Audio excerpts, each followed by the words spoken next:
લક્ષ્ય ન્યૂઝ, એક નજર, એક લક્ષ્ય. શિક્ષણ મંત્રી રીવાબા જાડેજાની સંવેદનશીલ ઉમદા પહેલ. ગુજરાત સરકાર દ્વારા રાજ્યના છેવાડાના માનવી સુધી શિક્ષણનો ઉજાસ પહોંચાડવા અને એક પણ બાળક ભણતરથી વંચિત ન રહે તે માટે સતત પ્રયાસો કરવામાં આવી રહ્યા છે.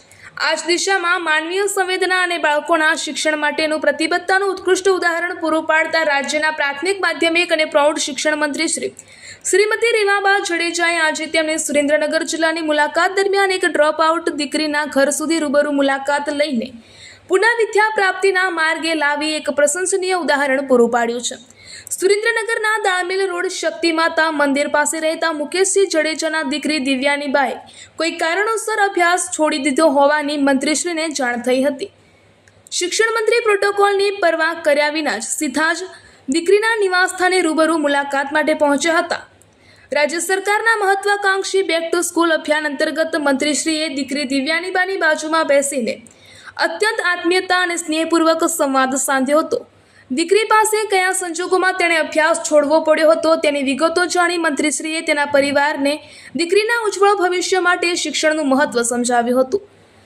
શિક્ષણ મંત્રીના ઉષ્માભર્યા અભિગમ અને પ્રેમપૂર્વક આપેલી સમજણની દીકરી તેમજ તેના પરિવારજનો પર હકારાત્મક અસર થઈ હતી અને જેના પરિણામે તેમણે ધોરણ 9માં પુનઃ અભ્યાસ શરૂ કરવા માટે ઉત્સાહભેર સંમતિ દર્શાવી હતી. મંત્રીશ્રીની આ મુલાકાતથી ગદગદિત થયેલી દીકરી દિવ્યાનીબાએ નવી આશા સાથે જણાવ્યું હતું કે આજે શિક્ષણ મંત્રી રીવાબા જાડેજા મેડમ મને રૂબરૂ મળવા આવ્યા. તેમણે મને ખૂબ પ્રેમથી અભ્યાસ ચાલુ રાખવા અને તેની મારા જીવન પરની અસર વિશે સમજાવી હતી. અમારી વચ્ચે ખૂબ જ સકારાત્મક ચર્ચા થઈ છે. આજના સમયમાં ખાસ કરીને દીકરીઓ માટે ભણવું ખૂબ જ જરૂરી છે અને હવે હું આવતીકાલથી જ પૂરા ઉત્સાહ અને ગંભીરતા સાથે શાળાએ જઈને મારું ભણતર ફરી શરૂ કરીશ. આ મુલાકાત દરમિયાન શિક્ષણ મંત્રીએ દીકરી દિવ્યાનીબાને નવા શૈક્ષણિક સત્રના ધોરણ 9ના પાઠ્યપુસ્તકોનો સેટ પોતાના હસ્તે આપી મોં મીઠું કરાવ્યું હતું અને આગળ વધવાના આશીર્વાદ આપ્યા હતા. દીકરીના માતા પિતાએ પણ એક વાલી તરીકે મંત્રીશ્રીની આ સંવેદનશીલતા અને કાળજીને વખાણતા રાજ્ય સરકારનો હૃદયપૂર્વક આભાર માન્યો હતો.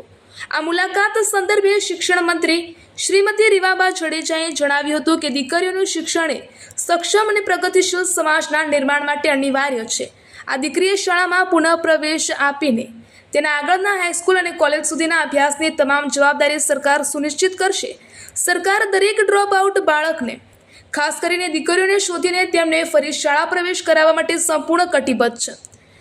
શિક્ષણ મંત્રીની આ અનોખી અને સંવેદનશીલ કાર્યશૈલીની સમગ્ર પથકમાં ભારે પ્રશંસા થઈ રહી છે. આ પ્રેરણાદાયી પ્રસંગે જિલ્લા શિક્ષણ અધિકારી અરવિંદ ઓઝા સહિત શિક્ષણ વિભાગના અધિકારીઓ અને સ્થાનિક અગ્રણીઓ ખાસ ઉપસ્થિત રહ્યા હતા. રિપોર્ટર દેવમ ત્રિવેદી, સુરેન્દ્રનગર. જય માતાજી. મારું નામ દિવ્યાનીબા જાડેજા છે. મુકેશજી, અમે સુરેન્દ્રનગરમાં રહી છીએ. આજે મેડમ મને મળવા આવ્યા હતા. રીવાબા જાડેજા મળવા આવ્યા હતા મને. અમે એ ચર્ચા કરી કે છે ને કે હવે હું કાલથી ભણવા જઈશ, ચાલુ કરી દઈશ વિકાસમાં. અને છે ને મને પહેલાં બહુ ઓલું નહોતું પણ હવે છે, એટલે હવે હું રિયલી ચાલુ કરી નાખીશ. એમ કે ભણવું બહુ જરૂરી છે આજકાલમાં. દીકરીઓને તો બહુ જ ભણવાનું થઈ ગયું છે અત્યારે, એટલે ભણવામાં બહુ ધ્યાન રાખજો અને અમે તમારા સાથે જ છીએ.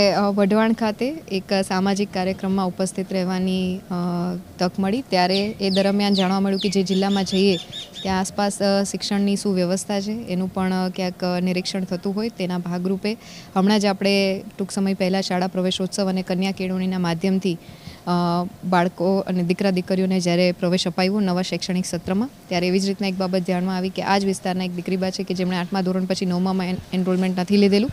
ત્યારે એમના ઘરે જઈ પરિવાર સાથે ચર્ચા વિચારણા કરી અને વ્યક્તિગત રીતે જવાબદારી લઈ અને દીકરી આગળ વધે એના માટેની જહેમત, એના માટેના પ્રયત્ન કર્યા છે. અને એ દીકરીએ હવે 9th સ્ટાન્ડર્ડમાં મેં એમને એનરોલ કરાવ્યા છે. ત્યારે આવનારા સમયમાં ખૂબ સરસ સંસ્કારી દીકરી છે અને એ 12 અને કોલેજ સુધીનું શિક્ષણ ગ્રહણ કરે એ માટેની સંપૂર્ણ જવાબદારી સાથે શિક્ષણ વિભાગ અને પરિવાર જેમ ગુજરાત સરકાર એમની પડખે છે. ત્યારે આજરોજ એ દીકરીને પુનઃ પ્રવેશ અપાયો.